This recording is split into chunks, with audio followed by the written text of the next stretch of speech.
Jeg har punkt 3. Diskutere med udgangspunkt i Bourdieu samt teorierne omkring livsstil, livsformer og artiklen, hvad man kan bør gøre for at lette adgang til at få en studenterhue. Og Bourdieu han mener altså, at man på baggrund af sin habitus træffer alle sine valg ud fra denne. Det gør, at det for nogen kan være svært at få sin studenterhue, da nogle mennesker, og det er de, som bliver kaldt gymnasiefremmede i artiklen, ikke har den habitus, der skal til for at få en studenterhue. Det gælder om at forstå illusio i det felt, man befinder sig i. Feltet er i dette tilfælde gymnasiet. Illusio vil sige, at man forstår meningen med at gå i gymnasiet i dette tilfælde. Hvis man kommer til timerne, er det fordi, man finder en mening i at modtage undervisning. Men hvis man ikke forstår illusio, så vil man jo bare rejse sig og gå fra undervisningen, da man ikke kunne se formålet med at modtage undervisning. Lærerne og uddannelsessystemet bestemmer doxa, altså reglerne, og for nogen kan det være svært at knække koden til doxa. Det så vi jo i artiklen fra gymnasiefremmede til studenter, at nogen kan have.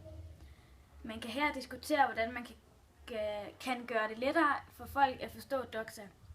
Problemet er, at doxa ikke er regler, man som sådan kan skrive ned. Derfor gør det svært for blandt andet gymnasiefremmede at forstå doxa, da de ikke har fået at vide, hvad illusio egentlig er i forhold til det at gå i gymnasiet. De ikke-gymnasiefremmede har noget af deres habitus, der gør, at de kender til doxa. Et forslag til at gøre det lettere at få en studenterhue kan derfor være at give eleverne mulighed for at reflektere over, hvilke forventninger de har, gymnasiet har til eleverne, og hvilke forventninger eleverne selv har til gymnasiet.